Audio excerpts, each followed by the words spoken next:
The CoHere Council chamber had been designed to intimidate.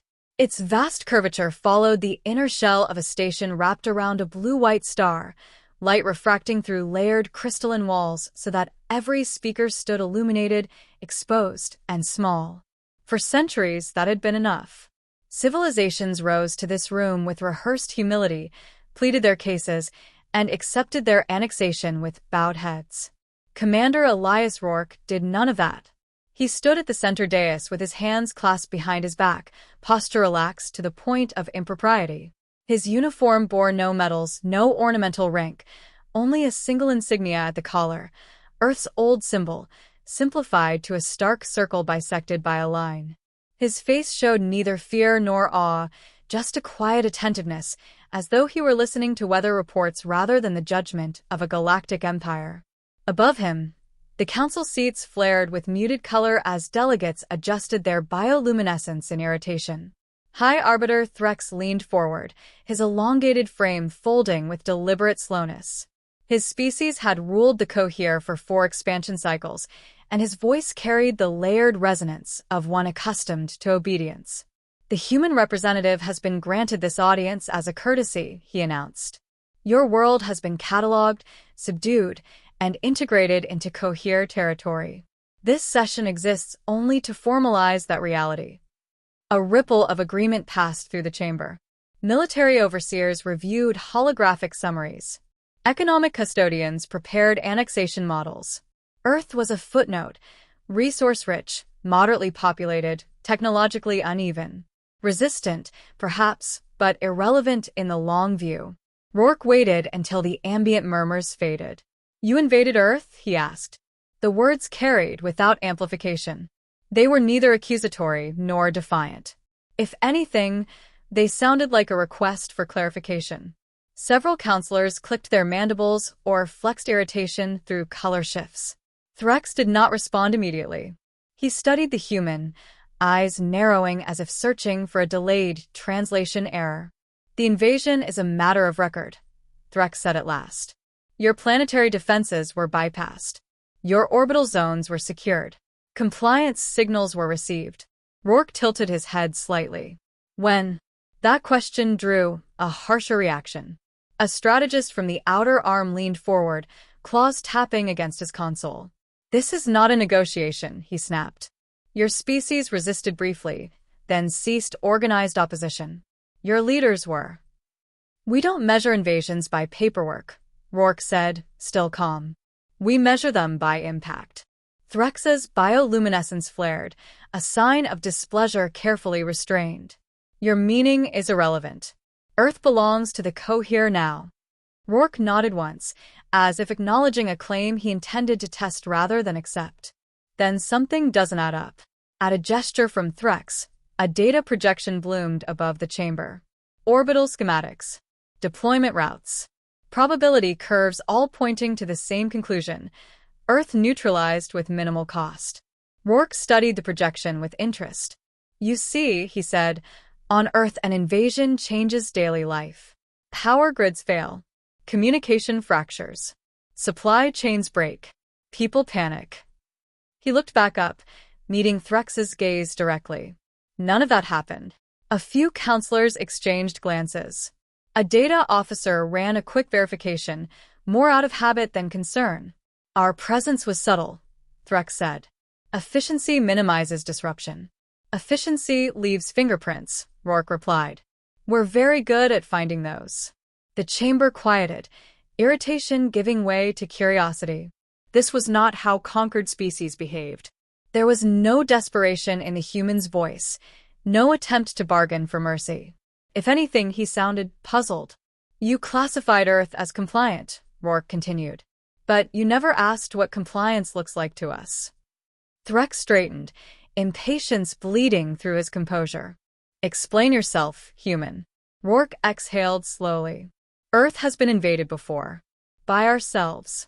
By ideologies. By scarcity. By fear. When something tries to take our world, we don't always rush to meet it head-on.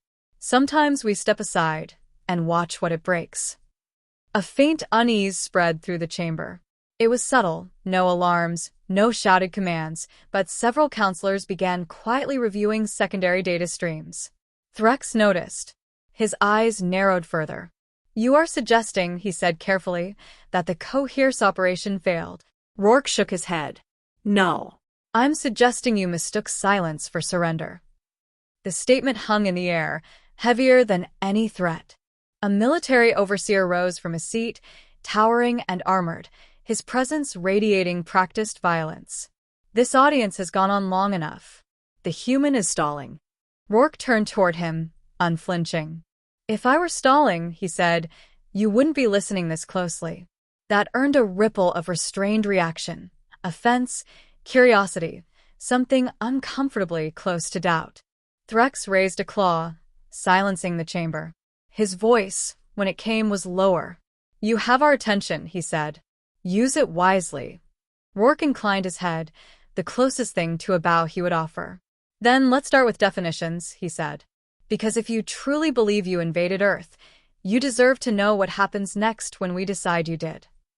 The lights of the chamber dimmed slightly as the council's systems adjusted, preparing to log a conversation they were no longer entirely certain they controlled. The chamber remained silent after Rourke's words, the kind of silence that carried the weight of reconsideration. The counselors shifted, their bioluminescent hues fluctuating as if testing their own reactions. High Arbiter Threx's gaze bore into the human, trying to pierce the calm confidence that radiated from him like an unbreachable shield. But Rourke did not flinch. Instead, he allowed the silence to stretch, knowing the chamber would fill it themselves with unease. "When the CoHere fleet arrived," he began, voice measured, "we knew. Not immediately, not with your signals. Those were easily masked, but your presence left a subtle trace.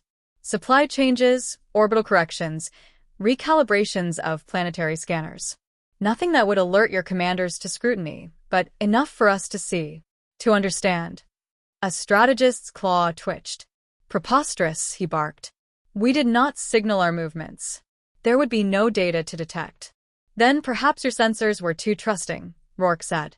"We observed, calculated, predicted. Your fleet's timing, its coordination, its supposed efficiency, all of it mapped long before your first step touched the atmosphere." The counselors murmured among themselves, a low ripple of shock threading through the room. Earth had not just watched, they had prepared. Rourke's calm articulation made it clear. This was not a matter of brute force, but of foresight. "We did not resist," he admitted. "Not overtly. That would have been a wasteful. You expected panic, chaos, surrender. You expected a display. What you did not expect was patience." His eyes swept the chamber, letting the words sink into the delegates' comprehension. "We prepared quietly. We waited for the right moment to demonstrate that compliance is not weakness, and silence is not submission." Threx's bioluminescence dimmed imperceptibly. "You speak of patience, as if this grants you leverage?" "It grants survival," Rourke said simply. "And more. Leverage comes with understanding. Your ships, your systems, your technologies, they all became part of our observation. We learned how to function alongside them, how to integrate them. Not to destroy, not to rebel, but to ensure that any aggression against us would be guided by rules we now understand better than you." A counselor rose abruptly, his voice shaking. "You are suggesting humanity has been managing us?"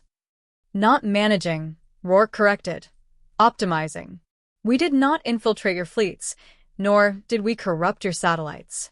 We improved them unknowingly from your perspective.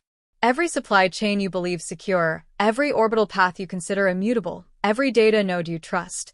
We observed, we mapped, and we prepared. When the time comes, we will not need to fight. Because you are already dependent." The room reacted. Officers frantically checked data streams, attempted verification of fleet integrity. Nothing alarming showed, yet anxiety threaded every calculation. Rourke had spoken the unthinkable. Humans had never launched an attack, yet they had already gained control. "Tell me," Threx said, voice hardening, "what is it that Earth wants? If your species has already influenced our operations, what is your goal?" Rourke's expression remained neutral, almost serene. recognition, understanding, and, ultimately, autonomy. We do not desire conquest, nor do we seek annihilation. Our aim is simple: to be left to govern ourselves according to our principles. And for the record, we consider this not arrogance but logic. Every species has a right to survive. Ours simply does so with extreme efficiency. Another delegate leaned forward, tentacles trembling slightly. You speak of logic, yet you risk your existence by defying us. Did you anticipate consequences?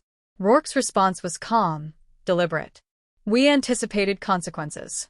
We calculated them, adjusted our systems accordingly, and ensured redundancy. We are not reckless. Your fleet arrived, expecting chaos. There was none. Your satellites orbit our planet, yet we use them to predict supply fluctuations and fleet maneuvers. You call it invasion. We call it observation and patience. Threx's eyes narrowed. The human's words did not threaten in the traditional sense. There were no weapons, no armies on display, but the implication could not be ignored. The CoHere had invaded Earth thinking it was simple, routine. Humanity had not resisted, but that did not mean defeat. Every gesture, every omission, every silent calculation had woven a web of inevitability around the invaders themselves. And now, Threx asked cautiously, now that the truth has been stated, what will you do? Rourke tilted his head slightly, as if considering the question for the first time. We have observed, adapted, and optimized. The observation period has ended. We are ready to act, not with violence, but with clarity. You may proceed as if Earth is conquered. That would be unwise. A murmur of confusion rippled through the chamber. The military representatives conferred urgently, recalculating supply lines and fleet positions. Strategists attempted to locate the hidden flaw, some unseen variable that would explain humanity's audacity. None could. Every calculation confirmed that Earth had not moved a single overt military asset, yet it held every advantage. Rourke's gaze swept the room once more, calm and unyielding. We do not fight because we must. We fight when necessary. You have not provoked us. Yet every step you take without understanding us moves you closer to irrelevance. The human representative stepped back slightly, giving space to the council. Silence fell once more, heavy and unbroken. For the first time in the council's history, the assembled delegates felt uncertainty, not confusion, not challenge, but a subtle, pervasive recognition that their assumptions had failed. Observe carefully, High Arbiter, Rourke said softly, almost conversationally. Every species defines invasion differently. Your definition is flawed. You assumed compliance meant surrender. You assumed silence meant acceptance. That was your error. We call it strategy. A data officer ran simulations furiously, but the results were consistent. Every fleet movement, every orbital calculation, every energy distribution had been accounted for. There was no trick, no sudden rebellion. Only preparation, observation, and inevitable advantage. Threx's claws tightened on his dais. You presume much, human. You presume we will tolerate your insolence. Rourke inclined his head once. I presume nothing. I state what is. Observe carefully, CoHere Council. You may have invaded, but Earth was never unprepared. That is the difference between a world conquered and a world respected. The chamber settled into uneasy contemplation. The council had thought this session a mere formality, a way to finalize annexation. Instead, they were being instructed on the subtle, invisible ways humanity had already claimed leverage over their expansion. The air seemed heavier, charged with an unspoken realization. Conquest is not always about weapons, and compliance does not always mean control. Rourke took a small step back from the central dais. He did not raise his voice. He did not issue threats. He simply stood, the calm eye of a storm that had long since formed, waiting for the winds of acknowledgement to reach the council. And for the first time, the CoHere delegates understood that Earth had already won. The council chamber was tense enough to feel like a physical presence. Delegates shifted uneasily in their seats, the bioluminescent patterns of their skin flickering with anxiety and disbelief. High Arbiter Threx's eyes scanned every data readout, recalculating, questioning, yet finding no error. Commander Elias Rourke remained at the center dais, a solitary figure calm amidst the storm, as though he were merely discussing weather patterns instead of the complete unraveling of a galactic fleet's assumed superiority. A military overseer slammed a clawed hand against the console, sending a ripple through the holographic displays. This is absurd. Our calculations are precise. Our supply lines are intact. Our orbital projections are accurate. How can you claim? Precision is only as useful as the one interpreting it, Rourke interjected. You've been operating under assumptions about humanity that were convenient but incorrect. You assumed compliance meant weakness. You assumed silence meant surrender. That is not strategy. That is error. The room erupted in chaotic murmurs. Strategists shouted across the chamber, arguing over the validity of sensor readings, fleet telemetry, and communication logs. Data officers frantically verified, re-verified, and recalculated, only to find that everything aligned with Rourke's assertions. Every deployment, every orbital correction, every energy flow, all within the expected margins of function, yet all subtly optimized by the human's unseen observation. One counselor, his voice trembling, asked, "Are you saying humanity has been guiding our operations?" "Not guiding," Rourke said, shaking his head slowly. "Observing, understanding, preparing. We never interfered, never attacked, never sabotaged. We simply learned how you function and ensured that any future aggression would be ineffective without our consent." Threx's form stiffened, claws tightening on the rail before him. "This is impossible. You speak as if we are subordinates." "You are not subordinates," Rourke replied evenly. "You are simply dependent. Your fleets, your technology, your communication networks, your systems operate flawlessly, yes, but under parameters we have studied, tested, and anticipated. Every decision you make to maintain control of Earth has been accounted for, every contingency embedded within our understanding. You are unknowing participants in your own efficiency." Another delegate barked, incredulous. "This is manipulation. A trap. You cannot." "Trap implies deception," Rourke interrupted. "We have done nothing hidden. We have merely observed. Patience is not a weapon. Knowledge is. And the knowledge of how to survive, how to anticipate, is far stronger than any fleet." The council struggled to comprehend the scope. Across the room, data analysts highlighted anomalies they could not explain, subtle alterations in energy distribution, tiny discrepancies in orbital corrections, and supply fluctuations that defied the expected calculations of conquest.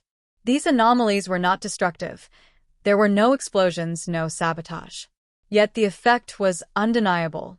The more they verified, the clearer it became. Earth had silently assumed control without firing a single shot. Threx's voice cut through the commotion. "Human, you claim mastery over what is ours. Explain. Why do you not attack? Why do you not destroy?" Rourke's gaze swept the chamber with calm intensity. "Because we do not need to. Your fleets are intact. Your supply lines continue.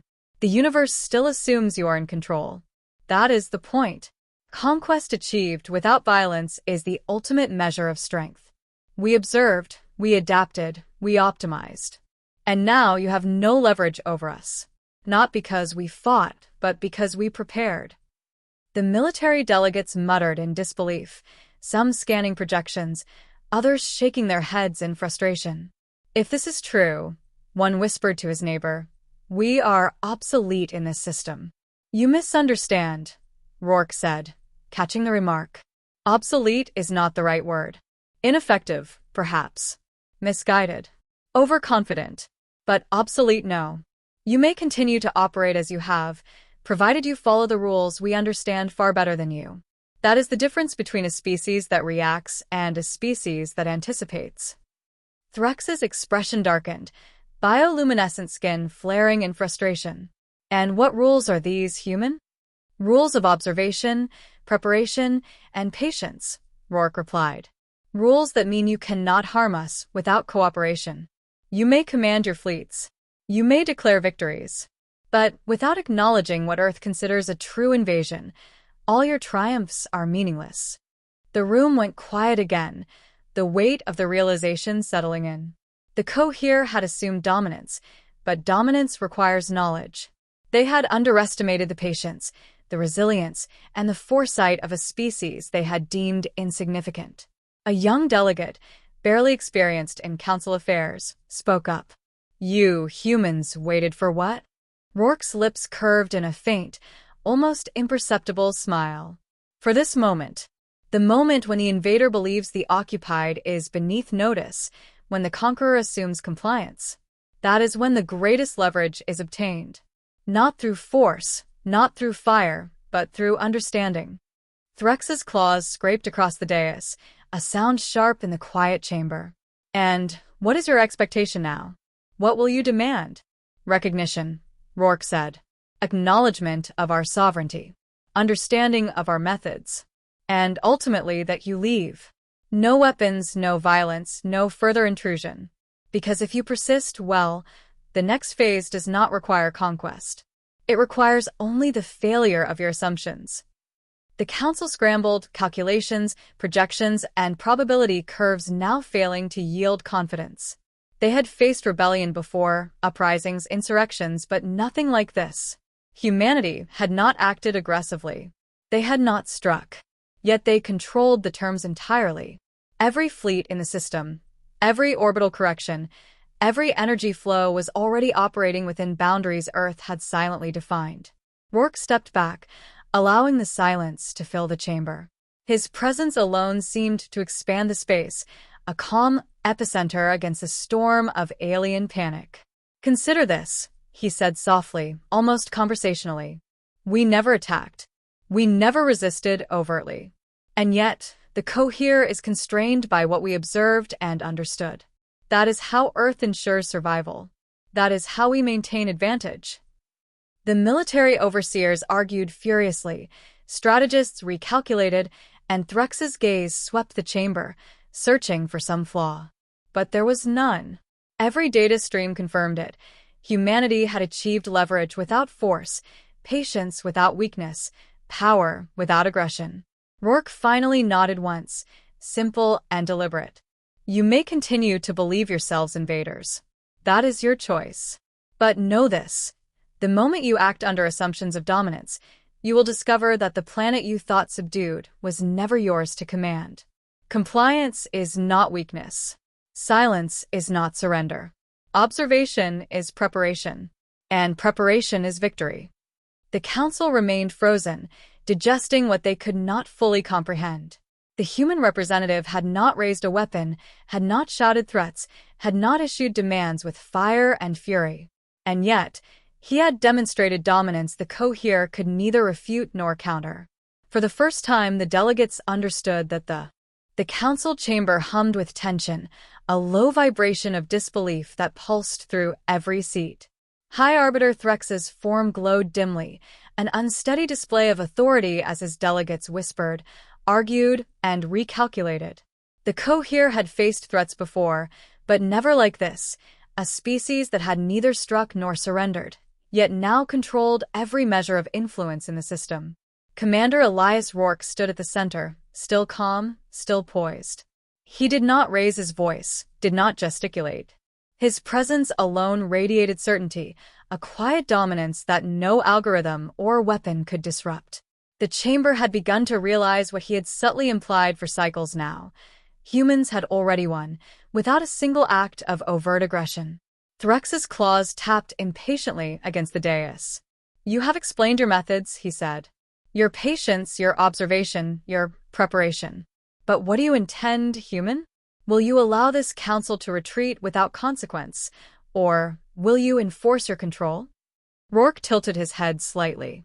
We do not enforce control through fear, High Arbiter. We enforce consequence through certainty. You have already observed the rules under which this planet will operate. You may comply, or you may strain against them. The result is the same: inefficiency, failure, and eventual withdrawal. No one on Earth needs to raise a weapon. The Council's military advisors exchanged panicked glances. Even the youngest delegate felt the weight of inevitability.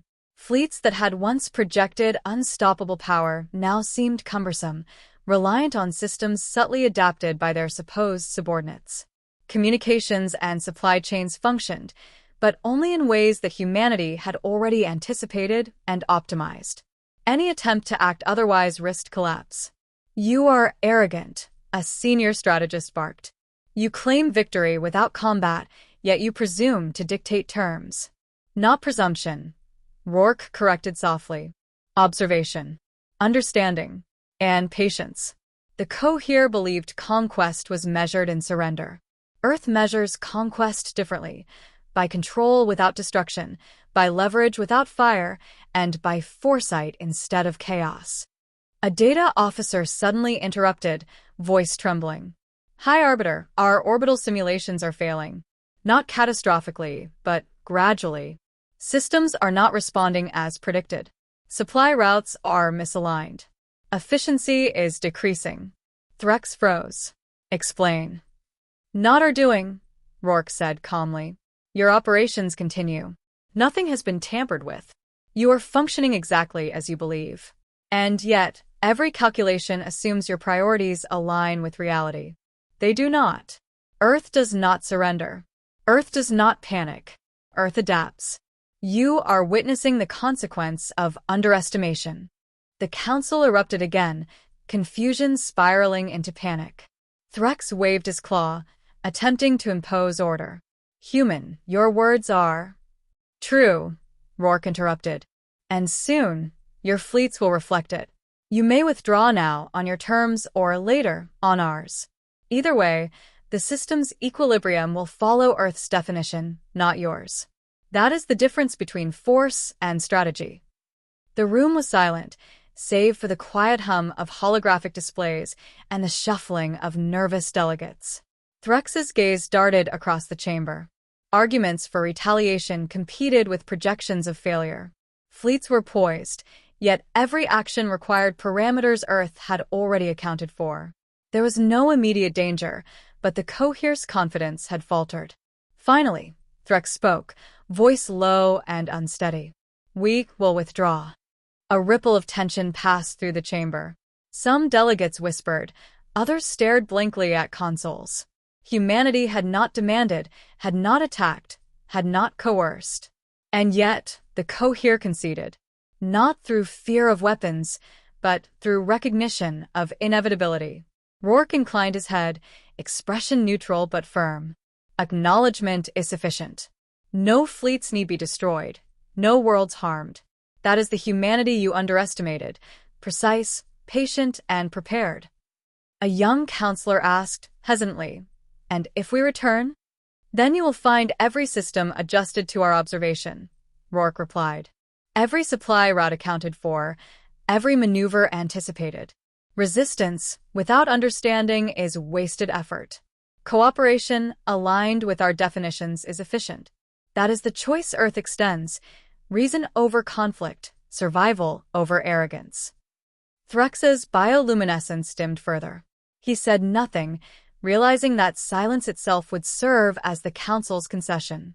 The chamber was heavy with reflection, the delegates grasping at authority that had quietly slipped from their claws. Humanity had not raised a weapon, yet controlled the parameters of engagement entirely. Rourke turned, letting his presence scan the council without looking at any one delegate. "We do not conquer civilizations," he said softly. "We do not seek annihilation. But we do ensure that invasions are rendered pointless. That is our doctrine, our measure of survival, our understanding of power."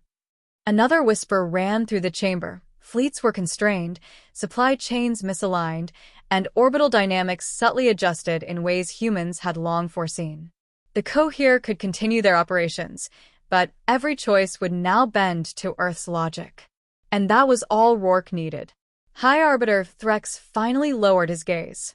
"Very well, human. You have made your point." Rourke's expression remained steady, almost serene.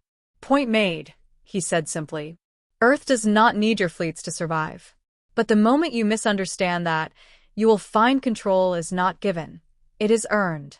and we have already earned it by doing nothing at all. The council chamber fell into silence, broken only by the hum of orbiting systems and the low murmur of processing units. Delegates stared at projections, recalculated probabilities, and realized that conquest without compliance was futile. Humanity had won quietly, subtly, and with unparalleled patience. As Rourke stepped back, he allowed the chamber to absorb the full weight of his presence. No weapons, no fire, no threats. Only clarity, observation, and preparation. The CoHere Council had entered expecting to finalize an invasion. Instead, they were leaving with a profound, humbling lesson. The invader had been outmaneuvered, not by force, but by foresight. And Earth remained unconquered.